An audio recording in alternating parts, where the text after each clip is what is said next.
Hi, my name's Aaron Espandola, And I'm Linda OJ. and welcome to another episode of the Next Gen Business Podcast. Let's go. The Next Gen Business Podcast is produced by the Small Business Community Network. Visit them online at www.sbcncanada.org.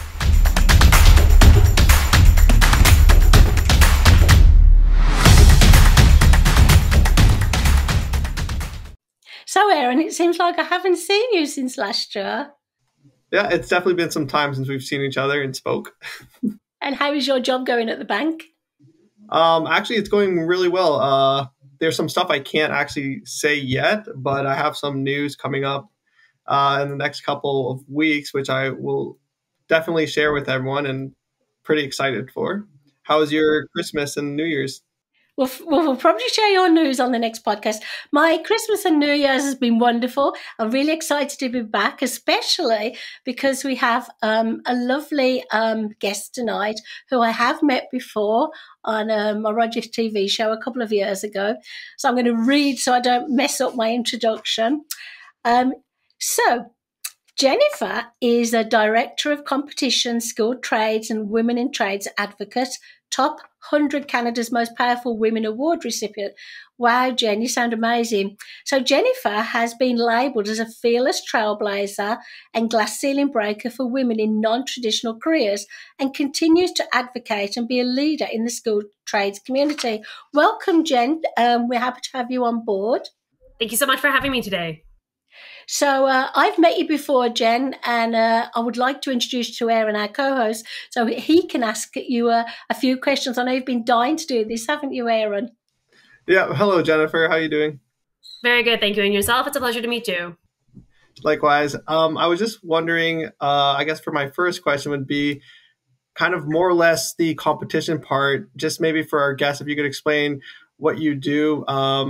I guess it's for the women in skilled trades. I was wondering how that works with like the competition and all that, or if that's just like the company name or. So I work for a not-for-profit organization called Skills Ontario. We're a leader in the province in advocating and promoting skilled trades and technologies to youth to consider as careers. And my role currently is Director of Competitions, and I lead and organize with my team Canada's largest skilled trade and technology competition. Think of us like the skilled trades for Olympics. So just like the Olympics, except for your talent and your skills of your career occupation, students in elementary, secondary, and post-secondary compete against one another at the provincial level to see who's the best. And then there's even an opportunity to move on to a national level where you'll then compete against the gold medal winner from other provinces and territories. And the fun part, just like the Olympics, is that there's also a World Skills International. There are over 80 countries involved as members, and every other year there's a World Skills. So if you win at the national level, you go on and you compete as part of Team Canada after competing with Team Ontario to compete against students or apprentices from all over the globe to see who is the best. So we operate over 70 different skilled trades and technology contests here in Ontario between elementary, secondary, and post-secondary, as well in a normal in-person year. We're at the Toronto Congress Centre and we bring in almost 40,000 spectators. We have over 110 different sponsors with a showcase booth at the competition for hands-on experience for the visitors. We have over 2,400 competitors. It's really a great opportunity, not just to compete as a student in the contest, but to come as a visitor. We have over 500,000 square feet of space for visitors to be able to access these showcase booths, watch the competition, meet colleges and companies and unions and see what's really out there, because Ontario has 144 different registered skilled trades across 4 sectors. And that's the component piece of the competition. For your other part of your question, for women in skilled trades, I'm actually also a licensed industrial mechanic millwright. And I've been advocating across Ontario and Canada and beyond for almost 20 years now, advocating for change and women in skilled trades and what needs to be done and what needs to be seen. We have a huge labor gap and skills shortage gap and women in trades gap, and you name it, the list goes on and on. So lots of work needs to be done, and there's still more to be done, and lots has been done. So that's the other piece, is that I promote and advocate for women in trades and try to make change. Wow. It's hard to follow that, Jen. I remember many years ago when I started for my first business as a professional speaker, I did a lot of volunteer work, and I went to Conestoga College, and I was one of the judges then for the students who would come along and demonstrate their skilled trade in front of, I think there was about 5 judges. And so you've really, really brought me into the present, into the picture, how much it's grown. So, Erin, did you ever want to be in the skilled trades? I would say yes and no. When I was in high school, I really liked skilled trade. I wanted to learn just the basics of everything. So for me, it was more or less manufacturing. So we had like a manufacturing class, and we would do stuff with lathes and all that. And I found that really cool, and the CNC machines and all that, and programming it. But I always had like a thing for business. I just love to just build a business and like try to do that. But I do regret not going, because I think we had a competition that was for skilled trade, and it sounded a lot like what you described, where you go and you compete against other schools, which is one of the things I regret not doing. But when I was in high school, I was focused on the wrong thing. So if you are in high school now, or any of our listeners are in high school, definitely check that out. It's one of the opportunities that I wish I did when I was in high school. And it's nice that it's still going. It's really exciting because even if you think you're going into skilled trades or a tech, we also have contests that are called Employability Skills. And there's job skill demonstration where you can demonstrate anything. There's job interview, there's public speaking. And what's really great about it is that even if maybe you are definitely going into the trades or you're thinking about it and you compete, it's such an opportunity where students can put it on their resume. The benefits to competing are astronomical. You get media opportunities. You can go on your LinkedIn profile. It can go on your resume. You can help promote it to others for them to learn and grow from it. There's potential job offers and scholarships and bursaries, and the list goes on, and the possibilities and what it can create just by being a part of it. And you were so passionate about it, Jen. May I go back in time with you a minute and ask you a question? I know I've asked you before, but obviously Erin doesn't know, and neither do our listeners of the podcast. What got you into the skilled trades? I mean, were you the little girl in the dungarees helping mommy and daddy and that kind of thing? So I actually was supposed to, and I say supposed to because it was my passion and my love and it was my goal. I was actually going into forensic criminology was my original plan. I was fast tracking all of my math and my sciences. And the goal was to apply to university early and have as many classes done as I possibly could. And I'd been taking tech since grade 7. And my father's a tool and die maker, and I always was good at it and I had fun, but hadn't really considered it as a career option where that stigma was still there and the push in school for university was on. And I ended up hearing about cooperative education, and it was in careers class, and was like, oh, what is that? And heard that you got the opportunity to work one-on-one with somebody and go out into the field and see if that's something that you would enjoy. And I was already taking manufacturing class, but used it as a bird course for university. I was good at it, brought my grades up, but again, hadn't really considered it as a career. And I ended up going through the Conestoga College course guide and read through all the descriptions and fell in love with industrial millwright and thought, what the heck, I'll try it. Ended up loving it and switched my entire career plans around in grade 10 and 11, and ended up applying to the OEP program, which is the Ontario Youth Apprenticeship program, where you become a registered apprentice while still in high school, earning credits, but also hours towards your apprenticeship. And was signed on as in the summer between grade 11 and grade 12, earned hours all through my grade 12 year, and became a first year apprentice as soon as I graduated with Linamar. Erin, what can I say? Yeah, no, that's what did you see? I guess because I want to like emphasize a part for women in the skilled trade.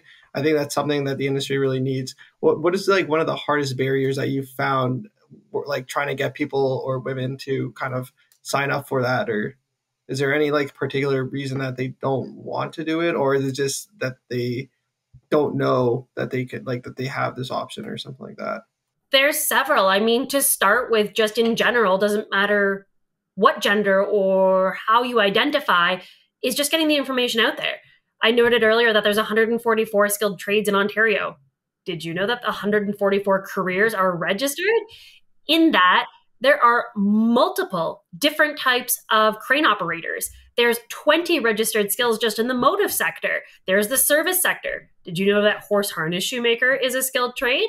When I tell people I'm industrial millwright, if they know what that is, they're either surprised or they have no idea what it is. And I describe to them that I'm a doctor of machines. Instead of fixing people, though, I fix machines, but in the exact same manner, except my machines don't talk like a person can. So being able to just explain what those 144 are and getting them out there. I just posted today on social media about drywaller and plaster, and that my son likes the quiet trades. He's not a fan of power tools. He's 9, but our 7-year-old loves power tools, and she's all about the power.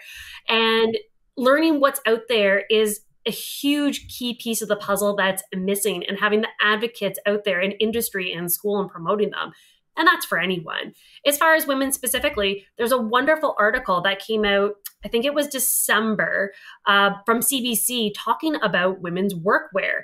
And there was 4 ladies that were highlighted. And it's been 20 years later since I started, and there still isn't enough women's workwear. There are wonderful companies out there like CoverGals and Dovetail, but there's not enough of it out there. And it really put a highlight that CBC picked this up and highlighted that there isn't appropriate workwear for women or PPE or enough of it to be able to get into it. So it's very hard to feel like you belong if you literally can't fit into your clothes. And that was the same case for me, that there was no women's workwear. There wasn't even women's sizes when I started. And I wore a men's very, very, very large coverall and tied it together with string at the back to just try to gather it up while I worked so that it wasn't baggy. And I was 16 when that happened.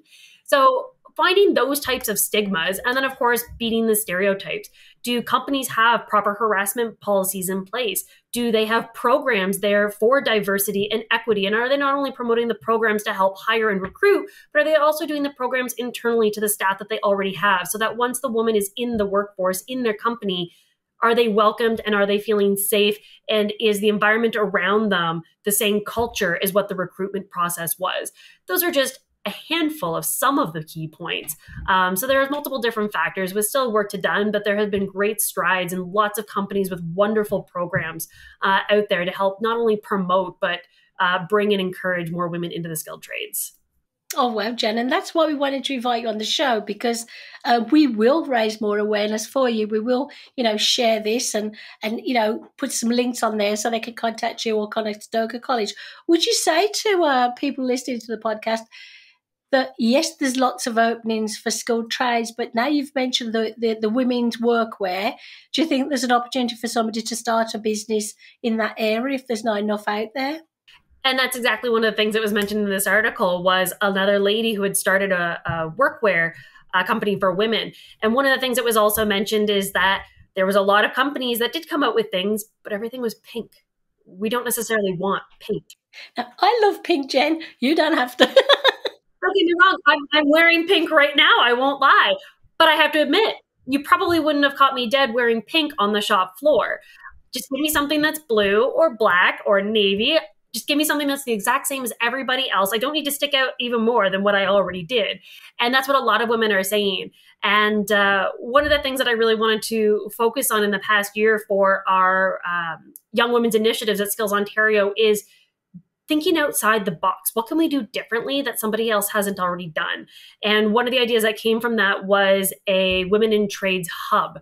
And as we find information, we collect it and we put it all into one place. You want to know about all the pre-apprenticeships in Ontario that are just for women or just for underrepresented groups? We have them listed there. You want to find all the scholarships and bursaries and government, provincial, and federal grants that are out there? We have them on there.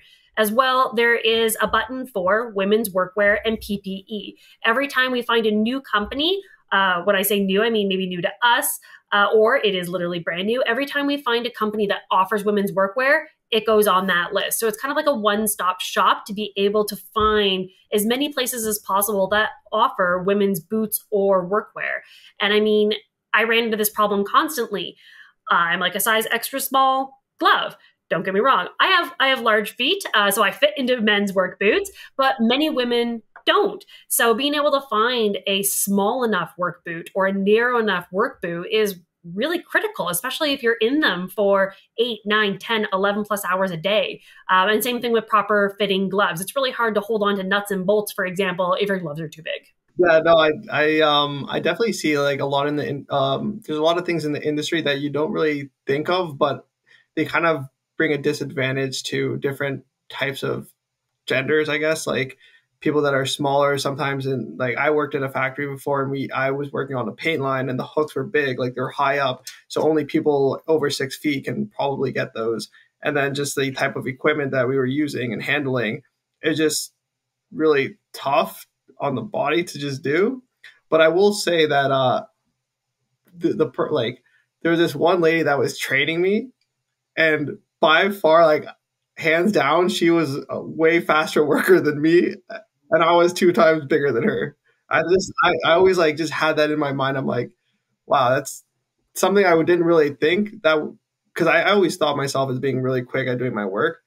But when I met her, she just ran laps around me, and I'm just like, wow. That's funny. So, Jen, what would you like to leave with our listeners? What kind of tips or advice would you give them? And also, I'd be very interested in how people can reach the hub. Is that what it's called, the hub, to find out all that information?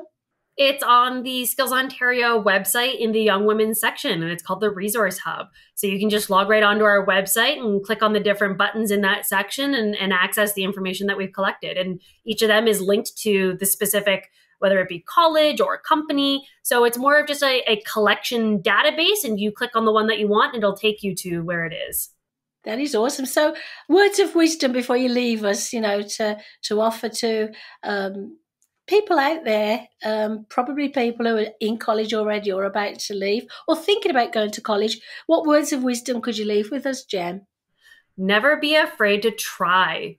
Be fearless and step outside your comfort zone into the growth zone and experience it. If you're not 100% sure, and even if you are, especially when it comes to your career, if you're offered an opportunity that just gives you the opportunity to just try, just to experience it, why not? Who knows what you could learn? Who knows where it could lead you, especially when it comes to women in upper underrepresented groups. It's hard to step outside of that box and those 4 comfort walls.